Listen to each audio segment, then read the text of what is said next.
de uma liderança de campeonato, ter uma eleição com 4 candidatos se matando, cara, mas daí um puxando tapete pro outro, questão de... um perdendo pro outro. É isso que faz a engrenagem. Esse é o problema do amadorismo no futebol.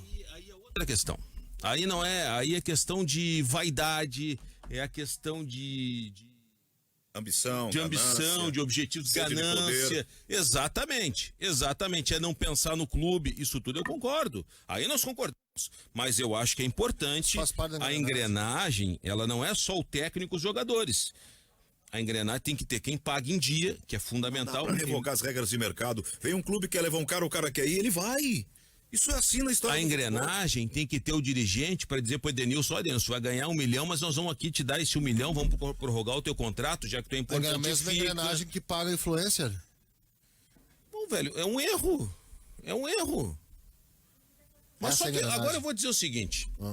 Por que nunca ninguém denunciou o pagamento de influencer e estão falando agora só porque vazou o contrato? Eu não tinha conhecimento. E tu não tinha conhecimento, Guilherme, todos nós tínhamos. Nós não tínhamos como provar, Cristiano. Como é que eu vou jogar no ar uma coisa que eu não tenho como provar? Tá bom. Como é que eu vou provar isso? Eu acho que vocês não podem virar costa pra amigo agora. Mas qual é o erro? Não, peraí, só um pouquinho. Qual é o erro que tem nisso aí? Só um pouquinho. Eu acho que é absolutamente errado tu pagar isso aí. Só um pouquinho. É absolutamente errado, porque tu deveria pagar então o Zecão quando era vivo, que ficava pedindo ingresso pra todo mundo pra ver o Internacional na Coreia. Tinha que pagar o Chuchu quando ia lá. O Chuchu, torcedor símbolo do Inter, saiu o carnê do brasileiro, ele ia na agência de viagem, tinha dinheiro, né, evidentemente, comprava todos os voos e reservava hotel em todos os locais para ver o Internacional.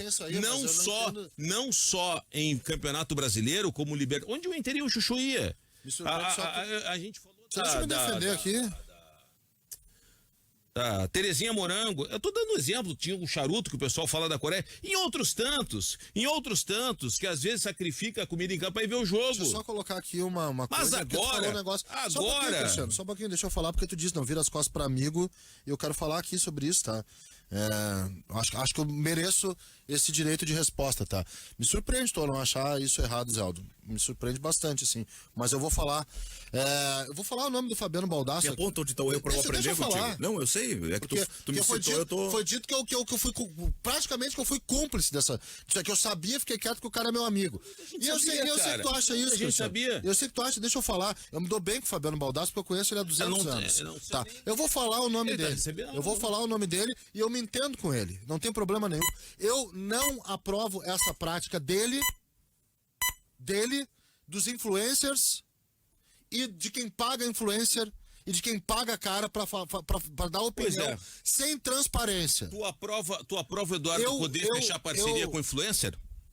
Não, eu não aprovo o Eduardo Cudê fechar parceria. Pois é, mas tinha acho que o seu membro da comissão técnica. Qual era a função principal do Cudê? O membro da comissão técnica lá um dos argentinos que ficava, ele fechou parceria com influencer pra ser elogiado, pra ser, olha, eu te dou esse cara pra jogar fulano, Beltrano, Ciclano. Ai, que lindo, não sei o que, o cachecol, que não sei o que, papapá. Não aprova, só que tem uma coisa que se sobrepõe a isso. Não tem mocinho nisso aí, A coisa que se sobrepõe é o jeito que o time tava jogando. Só deixa eu terminar aqui, pra não parecer que eu não tenho nenhum lado nisso, tá? Deixar bem claro. A minha convicção é maior que meus amigos. É um erro meu. Por isso que eu tenho poucos amigos. Mas eu vou te falar o seguinte, eu acho que isso é um escrotismo que o Inter fez.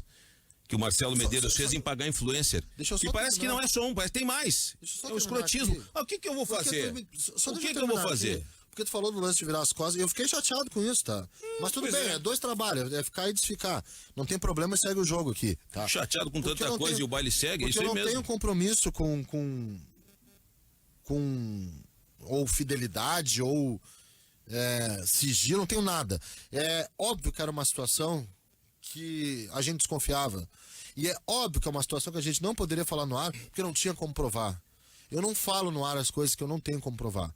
Eu não quero falar no ar as coisas que eu não tenho como provar, porque eu tenho um compromisso que é, sim, um compromisso, sobretudo... Mas onde está o erro? Onde está o erro? É que tu tá dizendo, eu não sei onde está o erro. Eu quero só me defender depois... Mas não tem que se defender, tu tá meio paranoico achando que todo mundo tá contra ti. Zé, fundamenta a ideia pra nos explicar onde está o erro, do teu ponto de vista, é isso aí que eu não entendi. Na minha opinião, o Internacional teve uma pandemia, demitiu um monte de funcionário.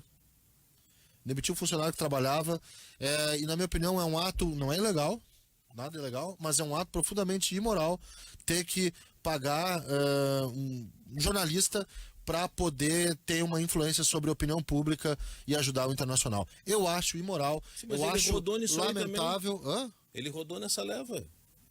Não, ele não rodou, ele pediu demissão. Não rodou. Pediu demissão depois disso. Claro, tá bom. Não foi. Tá Foi por pressão pública mesmo, tá? Foi por pressão pública.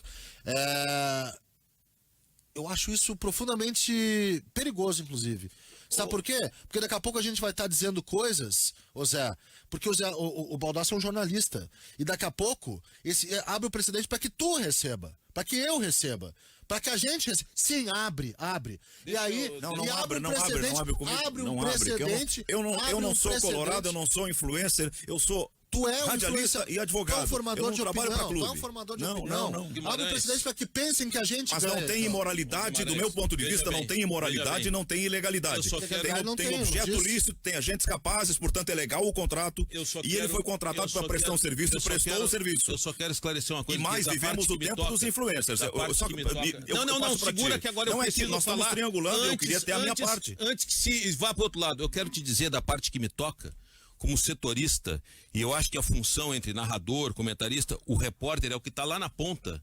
Porque raramente, agora ninguém vê mais treino, né? Raramente é comentarista ver treino. E o repórter podia dizer, fulano treina bem, fulano não treina bem, fulano pode dizer não sei o quê. Eu já recebi 2 vezes proposta para falar bem de jogador. Sabe o que eu fiz? Mandei o cara para Ponte de Paris. Correto. Não sou assim. Correto. Eu sou jornalista. O dia que eu quiser ser assessor de imprensa, eu vou bater na porta para ser assessor de imprensa. Eu não sou assessor de imprensa. E proposta de empresário e de dirigente. Tu tá na rádio, toma aqui, quem sabe a gente faz. Não vou fazer. Não vou fazer. Vai do caráter de cada um. Vai do caráter de cada um. Mas é um trabalho, então já vou avisar agora. Se quiser subornar, não vai levar. E eu sei que no nosso meio, que não é composto por santos, tem gente que recebe. Eu sei. Mas isso não pode falar porque tu agora eu vou te dizer outra coisa. Receber por baixo do pano é uma coisa. Ter um contrato de prestação de serviço é diferente. Olha aqui, ó. Consome quem quer. Vai quem quer. Consome quem quer. A minha função ainda é ser jornalista. Falar aquilo que muita gente não quer que se diga. A minha função ainda é essa. Só sobre essa questão da imoralidade, eu acho que tem uma profunda imoralidade. É que vocês estão circulando entre vocês, eu não estou conseguindo dar o meu ponto de vista. Nós temos um intervalo, né? Tá atrasado. Fala o ponto de vista antes. Primeiro, essas formalidades. Primeiro, o que é imoral? Vamos pro dicionário. Contrário à moral. As regras de conduta vigentes em dada época ou sociedade ou ainda aquelas que um indivíduo estabelece para si próprio. O que tem de imoral em firmar um contrato para prestar serviço, para influenciar a prospecção de novos sócios, de novos adeptos? Onde está a imoralidade nisso? Vamos lá. Vamos lá. Como que nos enxerga? Vamos lá. Eu tô falando como jornalista que talvez e talvez me sinta muito incomodado por isso, tá? Como tu acha que as pessoas nos enxergam, Zé? Sabe quantas vezes um torcedor passa pela cabeça do torcedor achar que quando eu tô dando uma opinião aqui, eu tô fazendo isso porque eu tô sendo pago para isso? Sabe o que é que alimenta isso? Esse sistema aí, cara. Sabe o que o Baldasso é na cabeça do pessoal? Então, eu sou um radialista advogado, ele é um influencer. Não! Ele é igual a ti, cara. Ele tá na mesma classe que tu. Ele tem um contrato com o clube. Esquece o contrato. Tô falando de história do cara, mas abre a cabeça. Não, a minha cabeça tá bem aberta demais. Tá. É que é fácil a gente pegar e cara, então jogar na lama. Vamos nos botar nos classificados. Lembra aquela sessão antiga lá? Vamos nos botar e olha só, mais. A modernidade, o tempo em que vivemos é o tempo dos influencers. Eu só quero ser... Na política, no futebol, em tudo que é lugar. Os influencers vão acabar. Então tu tá te botando em extinção, cara. Tu não tá vendo que tá te botando em extinção. Tu não tá vendo que é uma proteção da nossa classe. Eu só tô dizendo que tem uma nova realidade de atividade profissional. Que tu tá negando a realidade, cara. Não, eu não tô. Eu tô criticando a realidade. Eu tô preocupado com a realidade. Eu tô furioso com a realidade. Eu tô desesperado com a realidade, se tu quer saber. Isso é óbvio. Tu não me lê, não me ouve? Tu me ouve, tu me lê. Eu tô desesperado com a realidade, velho. Sabe por quê? Porque nós estamos em extinção em troca de um esquema que é oficialista, que paga muito dinheiro para que exista uma pessoa que é da nossa classe falar bem de uma determinada instituição. Enquanto que a gente que tem viés crítico, enquanto que a gente que tem o combate como carro-chefe, a gente tá ganhando uma miséria, a gente perde para eles em tudo, em audiência, em público, em grana, em um monte de coisa. Pode parecer ressentimento meu, mas é só preocupação. Nossa. E esse discurso que eu tô fazendo aqui na Rádio Guaíba, que é um discurso, talvez um dos mais fortes que eu já fiz, tá? Um dos mais fortes, é um discurso quase do desespero, de ver que nós estamos de mão dada, junto, afundando, enquanto esses bocó estão tocando o violino pra gente com uma pedra lá pra baixo. Tu tá misturando coisas, Carlos, que precisam ser separadas. O Cristiano Silva, o José Aldo Pinheiro, a Ana Aguiar, o Gutierrez Sanches, são radialistas ou jornalistas que trabalham para veículos de comunicação social tradicionais, recebem dessas empresas para analisar futebol. Esse é o nosso, trabalha na Grenal, Zé. Esse é o nosso papel, Nós Zé, não somos contratados por entidades influentes e nem aceitaríamos isso. Então tem uma diferença entre um e o outro. Eu posso dar só eu sei que ele é teu amigo, mas eu vou falar porque ele também recebe. Eu só quero deixar uma parte aqui. Eu nem vou entrar mais nesse debate. Eu quero dizer, eu não tenho nada a ver com isso. Eu também não. O meu salário vem da Rádio Guaíba. Sim. Quando eu trabalhei no Terra, o meu salário vinha do Terra. Quando eu trabalhei na Bandeirantes, vinha da Bandeirantes. Quando eu trabalhei na Rádio Caxias, veio da Rádio Caxias. E quando eu trabalhei na Pampa, veio na Pampa. E quando eu fui estagiário do TVE, veio da TVE. Cara, cada cachorro que cuide do seu rabo. Claro. O ouvinte tem discernimento para consumir o que ele quiser. Eu sei de mim e eu falo somente por mim. Eu não estou à venda. Eu não estou à venda também. E não consumo porcaria. Eu não estou à venda. Agora, velho, se cada um faz o que quer da vida, agora eu quero dizer o seguinte, a nossa classe tem muito gaveteiro. Mas deixa eu te dizer uma coisa. Tem muito policial corrupto, tem muito médico safado, tem batata podre em tudo quanto é lado. Tudo bem, mas eu queria te dizer uma coisa então, tá? Te respeitando como profissional. Bastante, tá? Nós temos uma coincidência no que a gente tá dizendo. E tu sabe muito bem disso. Que é a nossa consciência, tá? E no momento que tu combate a minha fala, dizendo que cada um faz o seu e era isso, não sei se é o melhor jeito de um cara honesto como tu agir nesse momento. O que tu quer que eu faça? Não sei, eu tô me desesperando E outra coisa. Eu tô me desesperando. E vou te falar outra coisa. Uhum. Se eu descubro que o cara é safado, o cara não faz mais parte do meu círculo de conhecidos. O problema é adianta. Se é cada um fizesse isso, adianta. O problema é a classe.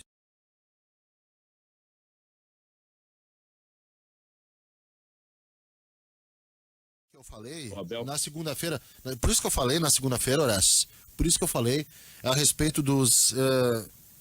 me deixou muito mal e eu exagerei, eu sei que eu exagerei porque às vezes eu sou meio chiliquento.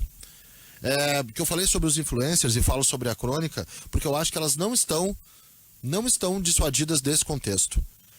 Foi um grande case até. Talvez um dia eu escreva sobre isso de forma até a emplacar artigo científico, porque eu acho que é um grande case de instrumentalização de opinião pública que aconteceu. Não significa que a pessoa tá ganhando sem grana, dinheiro. As pessoas às vezes...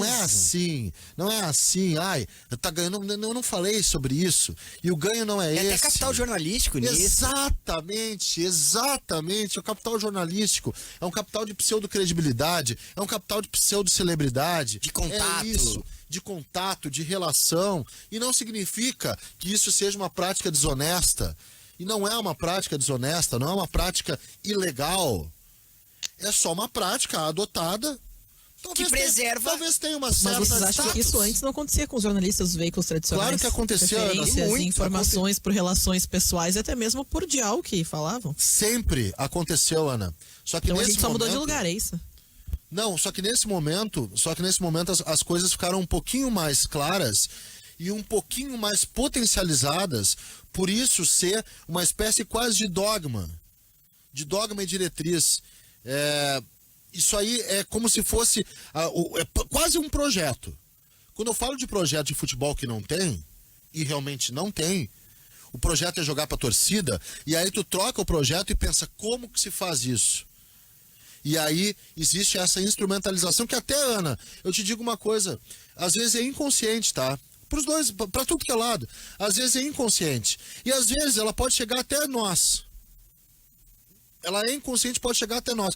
Nesse sentido, eu acho que ela foi um pouquinho mais consciente de onde parte, especialmente. Tá? E por isso houve essa utilização, claro, caso clássico de instrumentalização de uma gestão onde há uma condescendência, que se fosse, por exemplo, um cara mais e o presidente é uma figura simpática até certo ponto, carismática. Se fosse uma figura mais truculenta, mais avesso a estar disposto dentro da opinião pública, Ia estar apanhando. Ia estar apanhando. Então, ela Eu acho que dentro dessa relação a gente tem as pessoas que querem que a informação chegue em algum lugar. E querem que cheguem de alguma forma. Sem dúvida. E a gente fala da questão de audiência e público. A gente fala que essa mudança e essa transformação que nós vemos das redes sociais, e hoje a gente também inclui diversas áreas, não só do jornalismo, como da comunicação, mas diversos outros públicos que também adaptam as suas ideias e os seus intentos, porque é um mercado muito, sim, lucrativo e muito interessante para quem investe e quem quer fazer sua mensagem chegar a algum lugar, que tu tenha o público mais adequado. E se entende, principalmente pelos mecanismos que se pode criar através dessas redes sociais, porque você sabe exatamente para quem você fala, a faixa etária, o público, a classe social, tudo isso é muito fácil através das redes sociais. E vejo que, às vezes, se criticar em demasia, a gente está trazendo só uma mudança de comportamento associada a uma nova tecnologia que foi inserida. A gente fala que a gente teve essas transformações, e falando no caso da comunicação, quando saiu do rádio e foi para o jornal, do jornal para a TV, da TV para a internet, a gente sempre tem essas ondas que se fala muito, se critica, se pergunta, uma vai acabar, a outra vai se transformar, só que eu acho que a gente vai transformando, e acho que é necessidade de rever os nossos próprios processos como um veículo tradicional, como conseguir unir essas coisas para se tornar algo mais interessante ao público. Porque eu acho que eu conversava mais cedo também com o Gutierrez, falando que assim, é impossível coordenar o que o público consome da forma que consome, como a gente quer que ele consuma. Hoje ele fala mais alto do que a gente fala esses preceitos técnicos e que a gente discute na academia, falando e refalando e ressurgindo. Eu falo, infelizmente a academia está sempre atrasada ao processo que acontece, porque ela analisa o que já aconteceu. E nós é que somos responsáveis por reinventar essa maneira de comunicação. Eu acho que isso está conosco, mas também no fato de a gente expor esses problemas que surgem, porque influencers parece uma coisa muito ruim. Mas as pessoas que trabalham exclusivamente na internet precisam desses resultados e produzem muito mais, porque o dever delas e as diretrizes que oficializam o que é certo e o que é errado, para eles é diferente. Acho que é isso. E agora eu vou te dizer. Fala, mano. Não, justamente, eu penso que a evolução faz parte, que a evolução tem de vir, tem de acontecer. Para mim é louvável que os colegas tenham seus canais de internet, tenham a sua forma de comunicar, além do rádio, além da televisão, de qualquer outra mídia tradicional. O problema é quando esta participação em internet torna-se política, torna-se direcionada a um lado ou amparada. E pode acontecer em veículos tradicionais também, isso né, Mano? A gente está falando de posição de jornalista e qualidade da pessoa que está por trás do conteúdo. Gente, eu não quero... Exato. Aí vai do ponto da credibilidade. Vai da onde o torcedor quer se informar, da onde ele quer ter a sua fonte. Magno, se ele quer algo oficial ou se ele quer algo verdadeiro, de credibilidade, independente de ser apoiado por um presidente ou por um candidato oposicionista ou receber dinheiro por aquilo. Magno, só uma coisinha, Magno, por favor. Credibilidade. E que muita gente da mídia tradicional não a tem mais, porque também pratica atos muito parecidos. Só uma coisinha aqui que eu quero colocar bem clara, e até para vocês, tá? É para vocês, porque parece que eu tô armando uma cruzada contra quem tem negócio na internet. Pelo amor de Deus, eu participo de um canal toda sexta-feira. Eu vou abrir um canal, tá? Já tô aqui me precipitando, tá? E não sei se eu podia falar, tá? Eu tenho um projeto paralelo que envolve, tá na internet, não tem por que não dizer, que envolve o professor Rui, em que é na internet. Eu tô cheio de coisa na internet. Eu não tô colocando aqui o meio como... Eu não tô dizendo que o cara, porque tá empregado num lugar, tem mais credibilidade do que um cara que tá fazendo vínculo na internet. Se foi levado para esse lado na segunda-feira, foi levado para esse lado por pessoas que têm canais na internet e falaram, sem citar meu nome, eu também não vou citar. Fiquei um pouco incomodado, admito, porque não é esse o lado. Tentam me entender, não é esse lado. Para mim pode ser internet, papiro, inscrição em árvore, rádio ou fax. O meio, ele não me interessa nesse momento. Somos jornalistas iguais. e temos que ser respeitados, cada um no seu meio, não tem problema nenhum. A minha bronca foi justamente isso que hoje eu consegui dizer com mais calma, talvez por estar mais calmo hoje e ter refletido, né? A minha bronca é quanto a uma instrumentalização de opinião pública, que a Ana falou muito bem, sempre já aconteceu, mas que dessa vez ficou muito escancarada. E não é porque o cara tá levando, tá na folha de pagamento, nada disso. É algo que ontem, inclusive, nos pós-jogos das rádios foi visto. Que é, sim, um domínio da opinião através de instrumentalizar as pessoas para que se tenha um discurso que é quase que uma transferência do pensamento de poder. Isso é muito feito, foi muito feito, você é mais velho do que a gente, tá? A Ana tem razão de novo. Então não é com internet, não é com não internet, não é analógico, digital ou primitivo e tecnológico, não, tá? Não é sobre isso. E não é nem sobre os influencers. Eu disse que os influencers, eles estão, sim, tomando conta dessa opinião pública, porque me chateia muito quando eu vejo que isso é um processo instrumentalizado. E eu não chamei de desonesto, eu chamei de instrumentalizado. É diferente. É só isso que eu queria dizer, para deixar bem claro como funciona hoje, como o Inter procedeu, qual foi o modus operandi do Inter em relação a tudo que agiu nesse processo, tá? Eu acho que agora eu me fiz explicar muito melhor. Muita gente não entendeu, a culpa é minha, eu não soube explicar. Acho que agora eu soube explicar. Já tem gente que não entende, já li tweet aí que me aborrece. Mas também, meu caro José Aldo Pinheiro, eu não sei eu também. Esse sou eu. E eu queria já pautar, para depois do intervalo, isso que a gente vai ouvir agora, que a Vivian separou do Abel. Solta aí, Pepão. Tem tática, não tem estratégia. Você já resumiu. Coloquei uma equipe mais experiente por causa do grau de dificuldade do jogo. Repete a frase.